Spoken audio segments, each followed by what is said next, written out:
कृष्ण चैतन्य प्रभु दया करो मोरे। श्री कृष्ण चैतन्य प्रभु दया करो मोरे। तुम बिना के दयालु जगत संसारे। तुम बिना के दयालु जगत संसारे। पतित पावन हेतु तब अवतार। पतित पावन हेतु तब अवतार। मौसम पतित प्रभु न पाइबे मौसम पतित प्रभु न पाइबे। श्री कृष्ण चैतन्य प्रभु दया करो मोरे। श्री कृष्ण चैतन्य प्रभु।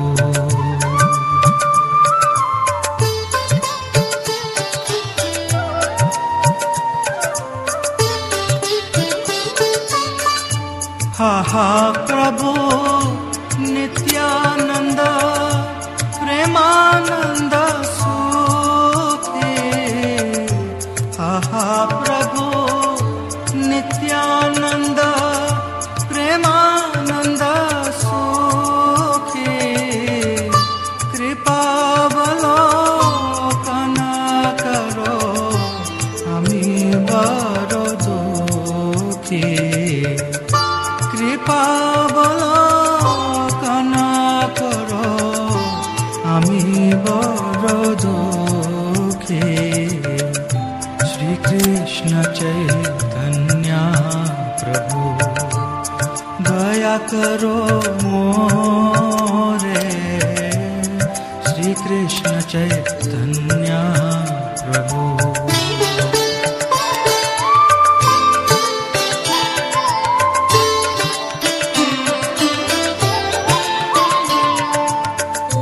दया करो सीतापति अद्वैत गोसाई। तव कृपा बोले पहाय चैतन्य निताय।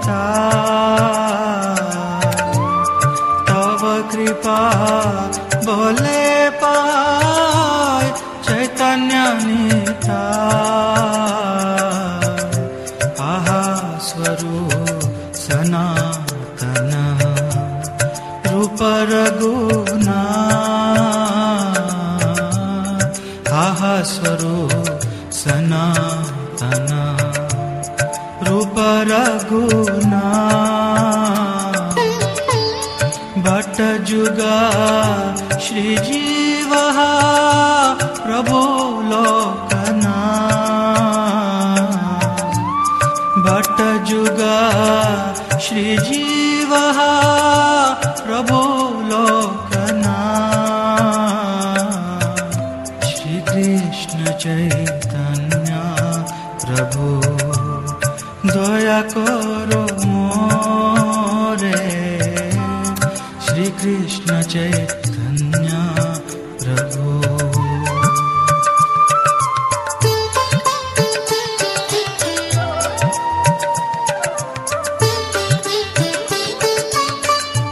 दया करो श्री आचार्य प्रभु श्रीनिवास। दया करो श्री आचार्य प्रभु श्रीनिवास।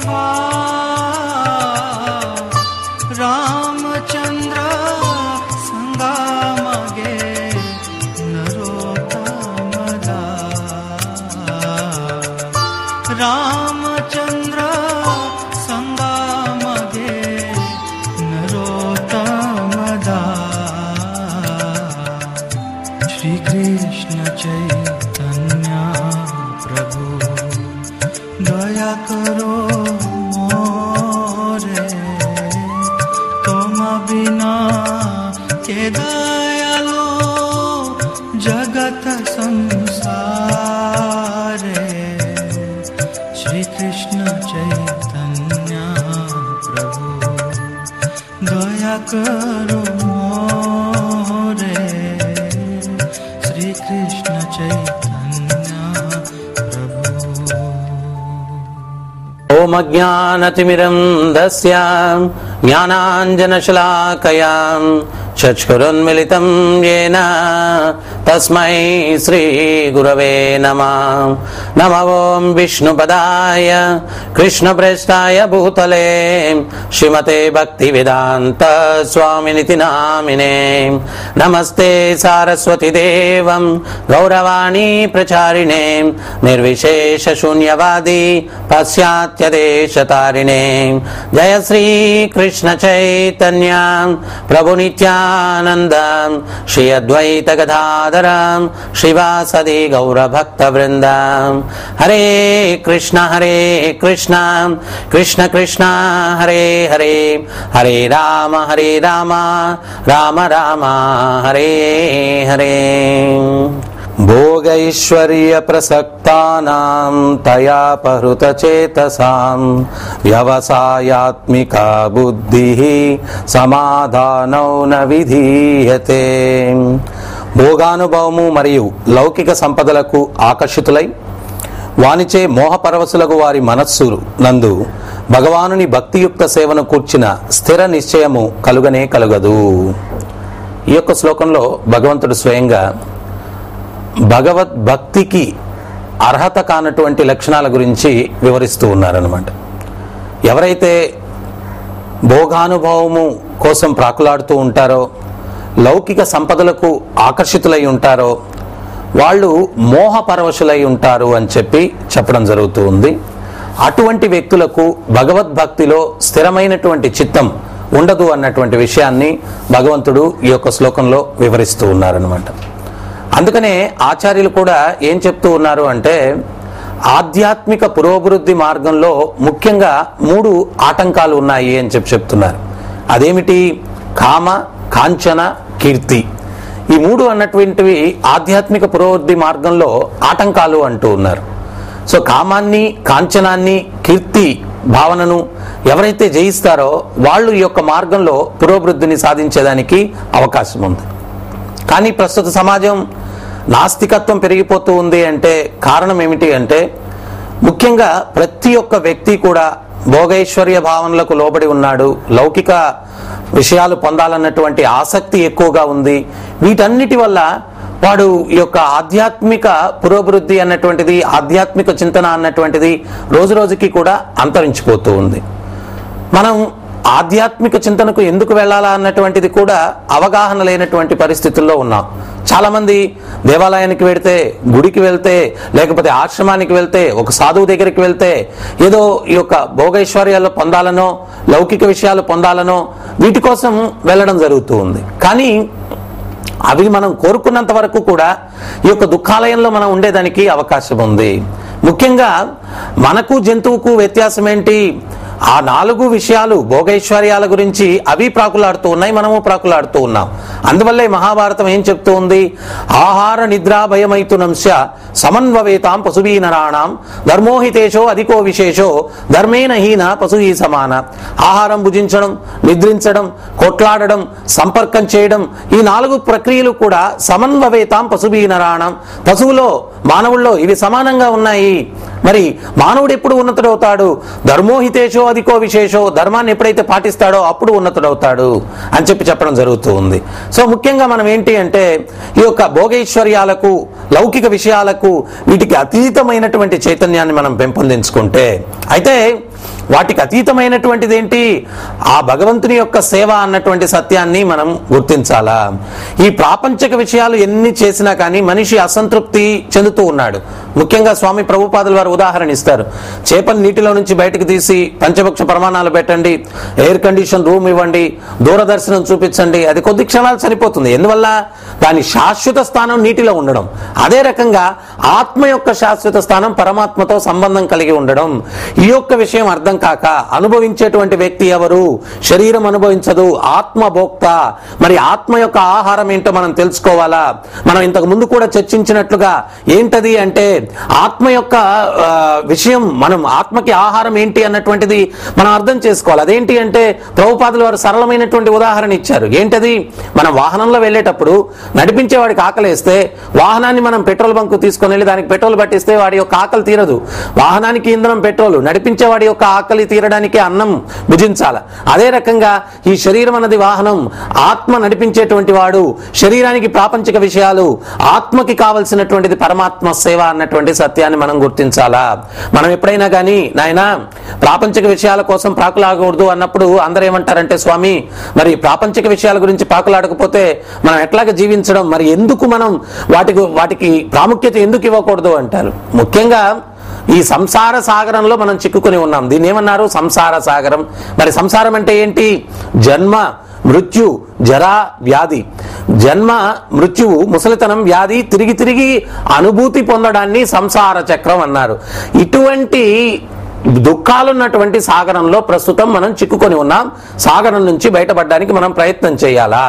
మరి నీటిలో మునిగేటువంటి వ్యక్తిని మనం బట్టలు, దుస్తులు కాపాడే ఏమన్నా ఉపయోగం ఏమన్నా ఉందా? వ్యక్తిని కాపాడాల. మరి భగవద్గీతలో భగవంతుడు ఏం చెప్తున్నారు? ఈ శరీరం అన్నది దుస్తులు అంటున్నారు. మరి నిజమైనటువంటి వ్యక్తి ఎవరు? ఆత్మ. మనం ఎప్పుడైతే ఈ యొక్క శారీరక విషయాల గురించి ప్రాముఖ్యతనిచ్చినట్లయితే మనం ఈ దుస్తుల్ని కాపాడుతూ ఉన్నాం. కానీ వ్యక్తి ఎవరు? ఆత్మ. ఆత్మను ఉద్ధరింపజేసుకునేదానికి మనం ప్రయత్నం చేయాలా? మరి ఆత్మని ఉద్ధరింపజేసుకునేదానికి ప్రయత్నం ఏమిటి అంటే పరమాత్మ సేవ. పరమాత్మ సేవలో మనం ఎప్పుడైతే కైంకర్యం చేసుకుంటామో అప్పుడు అది ఆత్మ ఉద్ధరణ జరుగుతుంది. అందుకని మనం ఈ శరీరాన్ని మనం కాపాడుకోవడం కాదు, దుస్తుల్ని కాపాడుకోవడం కాదు, ఈ యొక్క భౌతికమైనటువంటివి ఏవైనా కానీ శరీరానికి ఉపకరిస్తాయి కానీ ఆత్మను ఉద్ధరింపజేయవు. అందువల్ల మనం ఆత్మోద్ధరణ కోసం మనల్ని మనం ఉద్ధరింపజేసుకునే దానికోసం ఏదైనా కానీ ప్రయత్నం చేయాలా. అందుకోసం ఈ విలువైనటువంటి మనుష్య జన్మను మనం పొంది ఉన్నాము. మరి అప్పుడు మనకి ఇంకో సందేహం కలుగుతుంది. ఏమని అంటే మరి శరీరాన్ని సంతృప్తి పరచుకునేదానికి మనకు అవసరమే లేదా అంటే ఈ యొక్క శరీరాన్ని, వాహనాన్ని గమ్యాన్ని చేరుకునేంత వరకు కండిషన్ లో పెట్టుకునేదానికి మనం ప్రయత్నం చేయాలి. ఇప్పుడు వాహనం అనేది సరిగ్గా లేకపోతే ప్రయాణం సాగించలేం. ఈ శరీరం అన్నటువంటి వాహనాన్ని మనం కండిషన్ లో ఉంచుకోవాలా. మరి ఎందుకోసం వాహనాన్ని ఉపయోగించాలా? గమ్యాన్ని చేరుకునే దానికోసం ఉపయోగించాలా ఈ వాహనాన్ని. అంతేగాని ప్రయాణం చేయకుండా, ప్రయాణానికి ఉపయోగించకుండా వాహనం ఉంటే ఉపయోగం ఏముంది? ప్రయాణానికి ఉపయోగించాలి. మరి ఆ ప్రయాణం ఎక్కడికి, ఆ గమ్యం ఏంటి అన్నటువంటిది మనం తెలుసుకోవాలి. ఆ గమ్యం ఏంటి అంటే వేదాలు ఏం చెప్తూ ఉన్నాయి? మానవుడిగా పుట్టినటువంటి ప్రతి ఒక్క వ్యక్తి కూడా అథాతో బ్రహ్మ జిజ్ఞాస, పరమసత్యం తెలుసుకోవాలా. నేనెవరు, భగవంతుడు ఎవరు, ఈ దుఃఖాలు ఎందువల్ల ఉన్నాయి, వీటి నుంచి పరిష్కారం ఏంటి, బయటపడే మార్గం ఏంటి, ఇవన్నీ తెలుసుకునే దానికోసం ఈ యొక్క విలువైన మనుష్య జన్మను మనం ఉపయోగించాలా. సో అందువల్ల ముఖ్యంగా ఇక్కడ మనం గమనించాల్సింది ఏంటి అంటే ఈ యొక్క భోగైశ్వర్య భావనలన్నీ కూడా, లౌకిక విషయాలు పొందాలా అన్నటువంటి భావనలన్నీ కూడా శారీరక భావనలు. ఆ శారీరక భావన నుంచి మనం విముక్తిని పొందినప్పుడే ఆత్మదృష్టి అన్నటువంటిది మనకు కలుగుతుంది. అందువల్ల వాటి నుంచి మనం విముక్తిని పొందడానికి ప్రయత్నం చేయాలి. ఇప్పుడు ప్రస్తుత కలి యొక్క ప్రభావం వల్ల ఆధ్యాత్మిక చింతనలో కూడా ఎక్కువ శాతం ఏమైంది అంటే మీరు ఇది చేస్తే అది పొందుతారు, అది చేస్తే ఇది పొందుతారు, ఈ రకమైనటువంటి ప్రచార కార్యక్రమాలు ఎక్కువగా ఉన్నాయి. కానీ గురువు శిష్యులో ఉన్నటువంటి ఈ యొక్క బంధనాల నుంచి విముక్తిని కల్పించేటువంటి అవగాహన నిజమైనటువంటి ఆధ్యాత్మిక తత్వవేత్త గురువు శిష్యులకు అందించాల్సినటువంటి పరిస్థితి ఉందన్నమాట. సో అందువల్ల ముఖ్యంగా ఆచార్యులందరూ ఏం చెప్తున్నారు? మన ఆధ్యాత్మిక పురోభివృద్ధికి ముఖ్యంగా మనకు ఆటంకాలు ఏవి అంటే కామ, కాంచన, కీర్తి. చరిత్రలో మనం చూస్తే ఈ యొక్క ఆచార్యులు ఏ రకంగా కామాన్ని జయించారు మనం చూసినట్లయితే తుకారాం బాబా మనం చర్చించాం. ఆయన ఏమంటున్నారు? ఒక అందమైన వేసే వచ్చి మిమ్మల్ని నేను ఆలింగనం చేసుకోవాలా అని చెప్పి అంటూ ఉన్నారు. అప్పుడు ఆయన ఏమంటున్నారు అంటే తప్పకుండా నీ కోరిక తీరేటట్టు ఆ పాండురంగ విఠలను నేను ప్రార్థిస్తానమ్మా. ఏమని అంటే పాండురంగ విఠల వచ్చే జన్మలో ఈమె యొక్క గర్భంలో నేను పుట్టేటట్టుగా చెయ్యి. ఆ రకంగా పుట్టినప్పుడు ఒక తల్లిని బిడ్డడు ఆలింగనం చేసుకున్నట్టుగా నేను ఆమెను ఆలింగనం చేసుకునేదానికి అవకాశాన్ని కల్పించు అని చెప్పి ఆ పాండురంగ విఠలుని నేను వేడుకుంటాను. అంటే ఇక్కడ మనం గుర్తించాల్సింది, ఒక సామాన్యమైనటువంటి వ్యక్తి దగ్గరికి వచ్చి ఎవరైనా ఒక వేసి మిమ్మల్ని ఆలింగనం చేసుకుంటాను అంటే అతను దానికి ఆనందంగా ఆ యొక్క కార్యక్రమంలో నిమగ్నమయ్యేటువంటి అవకాశం ఉంది. కానీ ఆధ్యాత్మిక పురోభివృద్ధిని సాధించాడు కాబట్టి, ఇతను ఆ కామాన్ని జయించాడు కాబట్టి ఈ రకంగా కోరుకునేదానికి అక్కడ అవకాశం కలిగిందనమాట, లేకపోతే అది కలగదు. అందువల్ల మనం ఇక్కడ గుర్తించాల్సింది ఏంటి అంటే, ఆ ఉన్నత రుచి అన్నటువంటిది ఎప్పుడైతే అలవర్చుకుంటామో అధమ రుచుల్ని మనం విడిచేసేదానికి అవకాశం ఉంది. సైకిల్లో వెళ్ళేటువంటి వ్యక్తికి నడిచిపోమంటే వెళ్ళాడు, స్కూటర్ ఇచ్చి సైకిల్ వదిలేయమంటే వదిలేస్తాడు. అదే రకంగా ఆధ్యాత్మిక ఉన్నత రుచి అలవర్చుకుంటే సమాజంలో ఉన్నటువంటి రుగ్మతలన్నీ కూడా తొలగిపోతాయి. ఈరోజు మనం రోజు రోజుకి సమాజంలో వ్యసనాలు పెరిగిపోతూ ఉన్నాయి. తాగుడు, వ్యభిచారం, జూదం, మాంసభక్షం ప్రతిరోజు పెరిగిపోతూ ఉన్నాయి. సో వీటి వల్ల సమాజంలో ఏమవుతూ ఉంది, శాంతి లోపిస్తూ ఉంది. ప్రతి ఒక్క వ్యక్తిలో కూడా మృగత్వం పెరిగిపోతూ ఉంది.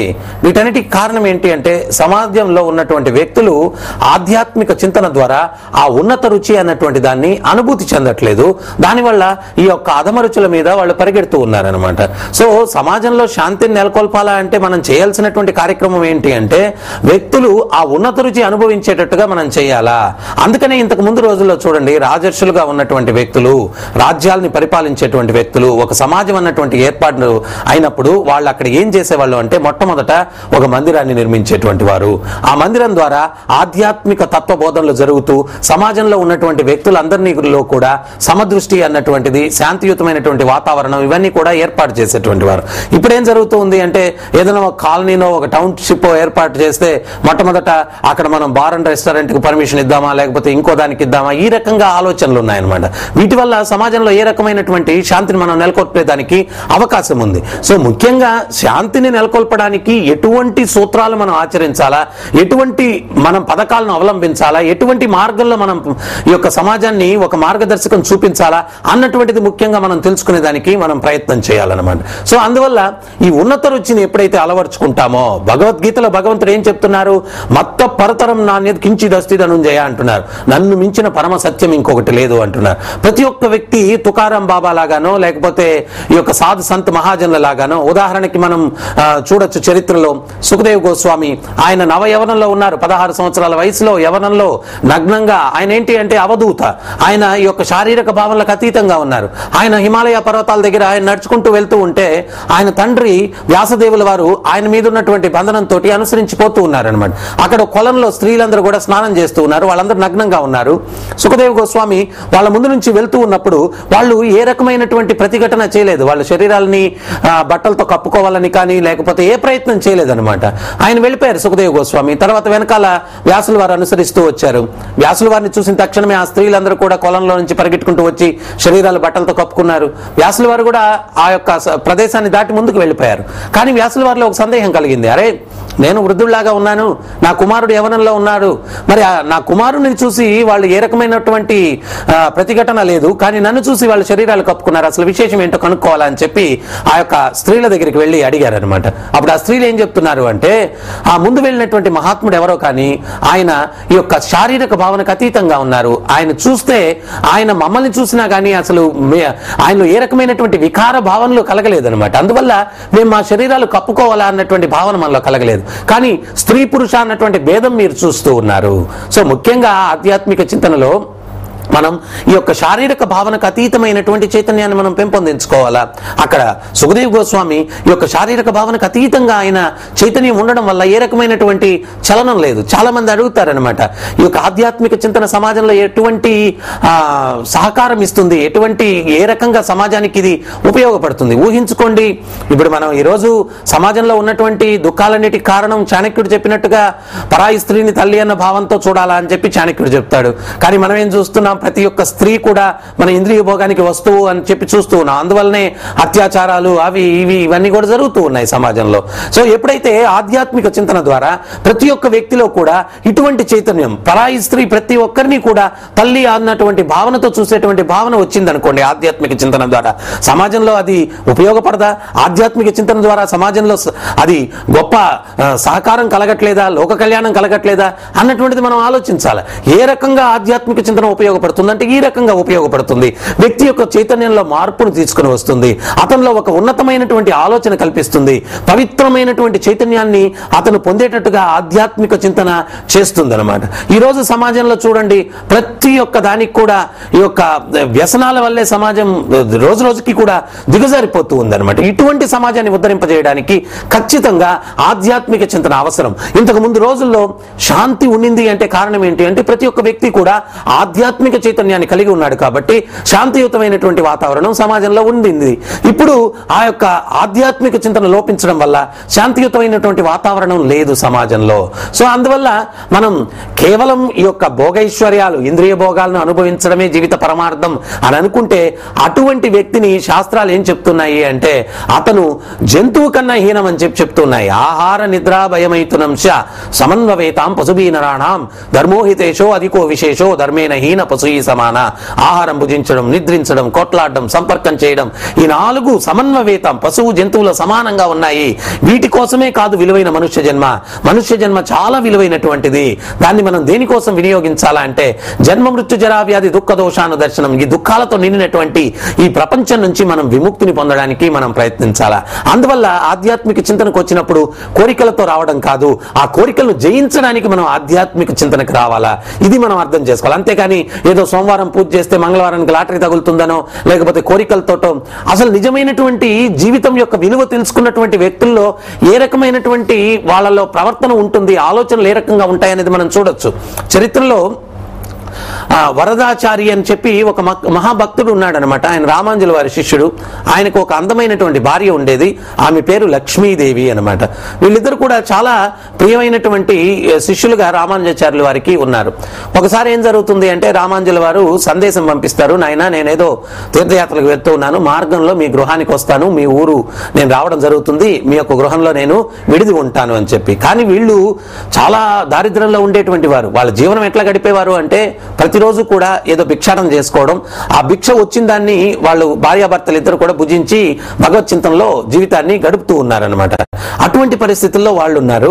ఏమైంది అంటే రామాంజుల వారు వస్తానని కబురు పంపితే వీళ్ళు చాలా ఆనందపడ్డారు. కానీ అయితే గురువు గారు వచ్చినప్పుడు మరి ఆ గురువుని ఏ రకంగా మనం చూసుకోవాలా అన్నటువంటిది మాత్రం వాళ్ళని కలతపరిచింది. ఎందువల్లంటే గురువు గారు వస్తే ఆయనతో పాటు శిష్యులు వస్తారు, వీళ్ళందరూ కూడా ఉంటారు, వీళ్ళందరినీ కూడా ఎట్లా చూసుకోవాలా అన్నటువంటి కలత ఉండింది. కానీ వచ్చినప్పుడు ఏదో ఒక రకంగా వాళ్ళకి ఆతిథ్యం ఇవ్వాలా అన్నటువంటి ఆలోచనలతోటి ఉన్నారు.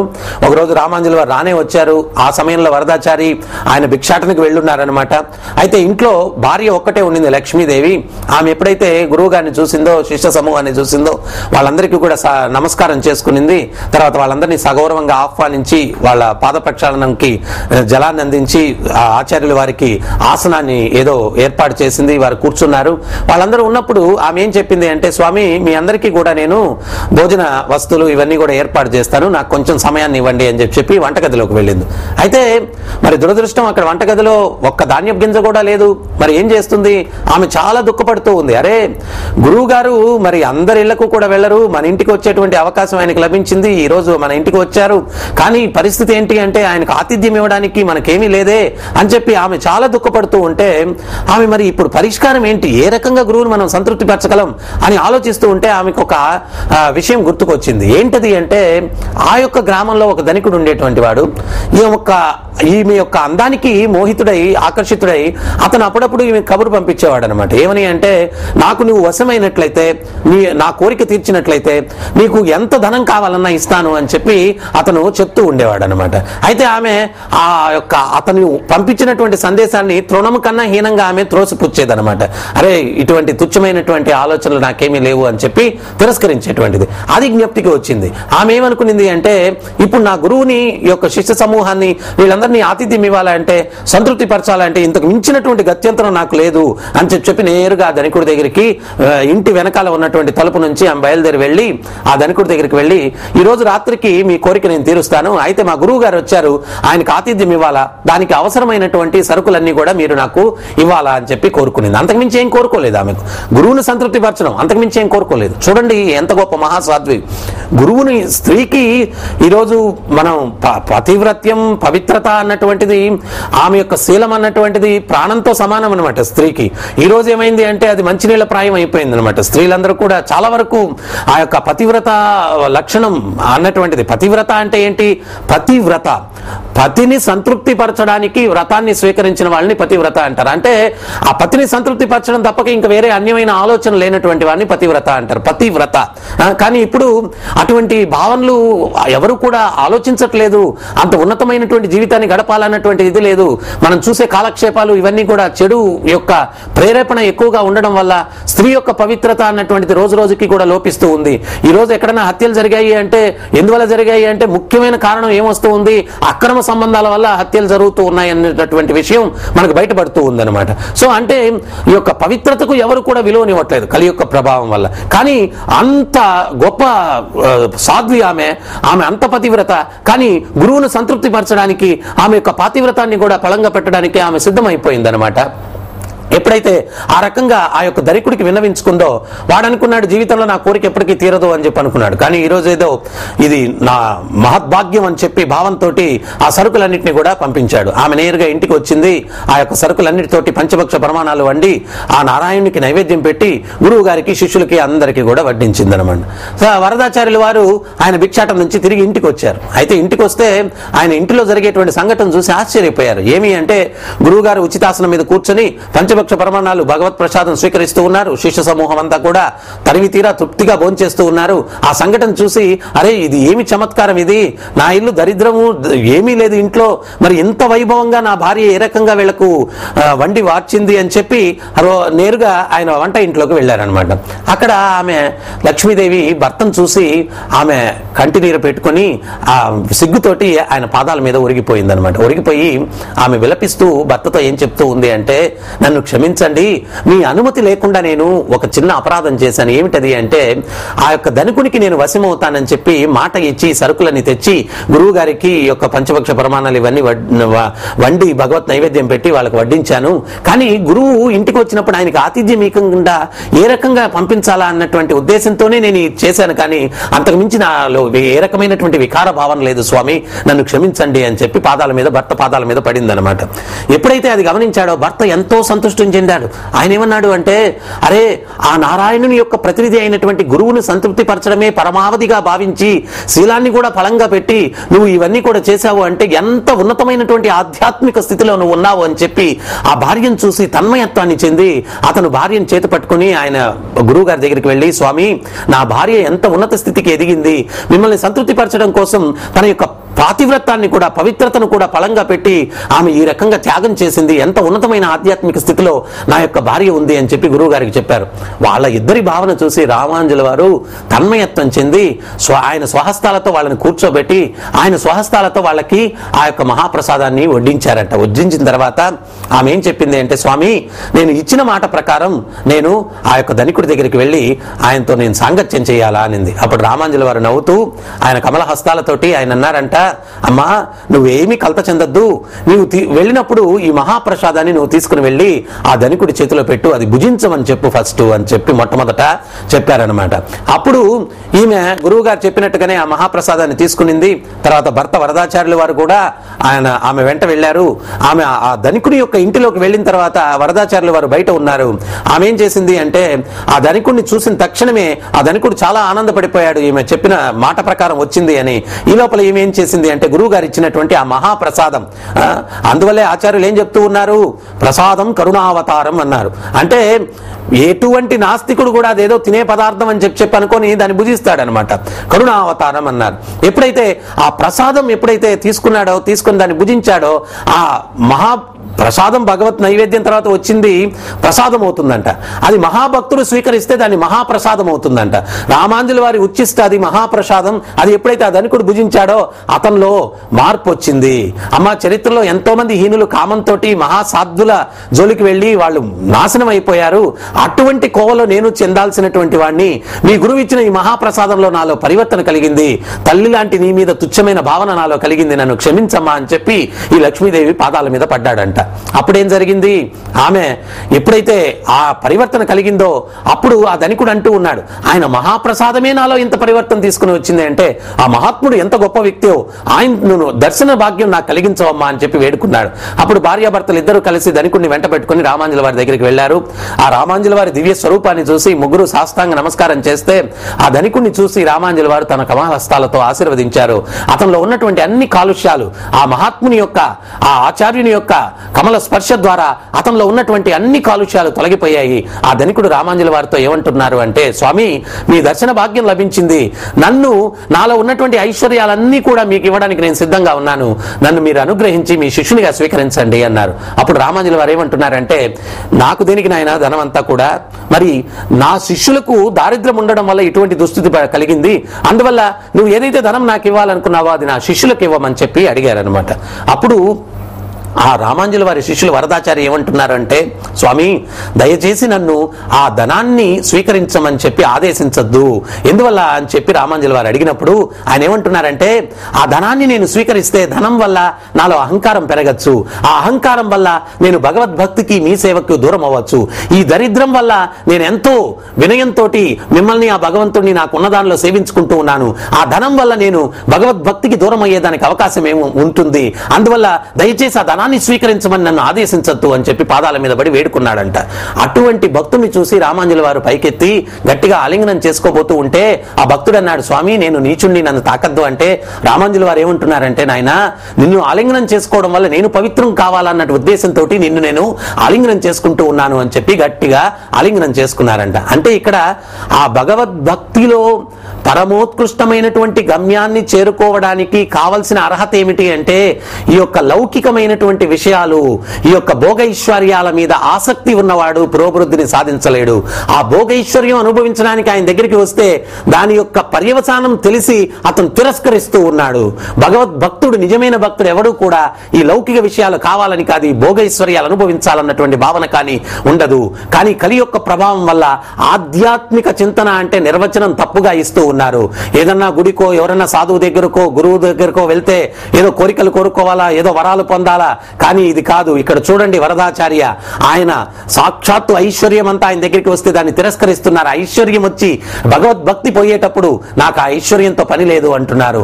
నిజమైన భక్తికి తార్కాణం ఏమిటి అంటే వైరాగ్య విద్య నిజభక్తి యోగం. నిజమైన భక్తి ఏంటి అంటే వైరాగ్యాన్ని పెంపొందించుకోవడం. ఈ ప్రాపంచికమైనటువంటి కోరికలన్నీ కూడా మనల్ని ఈ ప్రాపంచిక జగత్తులో ఉంచేటట్టు చేస్తాయి, అందువల్ల వాటి నుంచి విముక్తిని పొందడం కోసం మనం ప్రయత్నించాలా. మరి కలియుగంలో అటువంటి వైరాగ్యం రావడానికి ఆచార్యులు శాస్త్రాలు ఏం చెప్తూ ఉన్నారు అంటే, నామస్మరణ ద్వారా మనలో ఉన్నటువంటి ఆకర్షణలన్నీ తొలగిపోతాయి అంటున్నారు.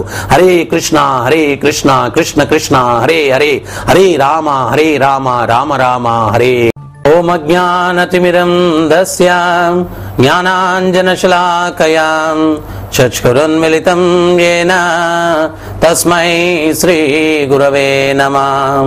నమో ఓం విష్ణుపదాయ కృష్ణప్రేష్ఠాయ భూతలే శ్రీమతే భక్తి వేదాంత స్వామినితి నామినే.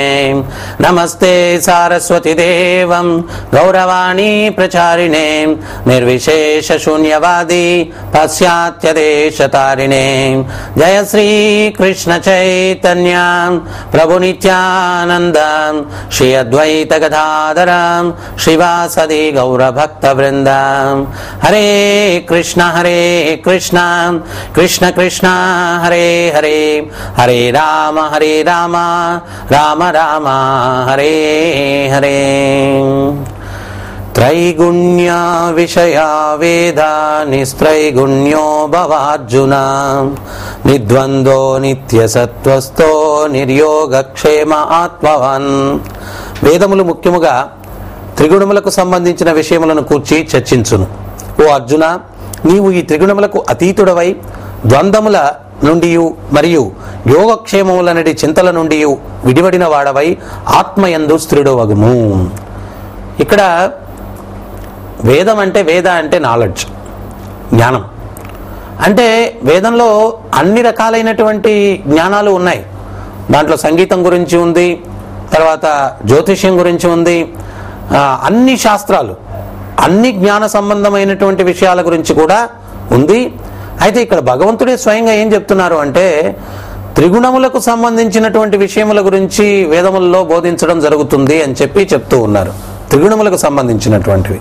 అయితే అర్జునుడికి ఏం చెప్తున్నారంటే వీటికి అతీతమైనటువంటి ఆత్మస్థితిలో నీవు స్థిరుడు కావాలా, ద్వంద్వాలకు అతీతం కావాలా అని చెప్పి చెప్తూ ఉన్నారు. అంటే ఇక్కడ ముఖ్యంగా మనం గుర్తించాల్సింది ద్వంద్వమోహాలకు, ఇక్కడ ద్వంద్వముల నుండి యోగక్షేమములనేది భావన నుండి మనకేంటి అంటే సుఖ దుఃఖ, దీన్ని ద్వంద్వం అంటారు.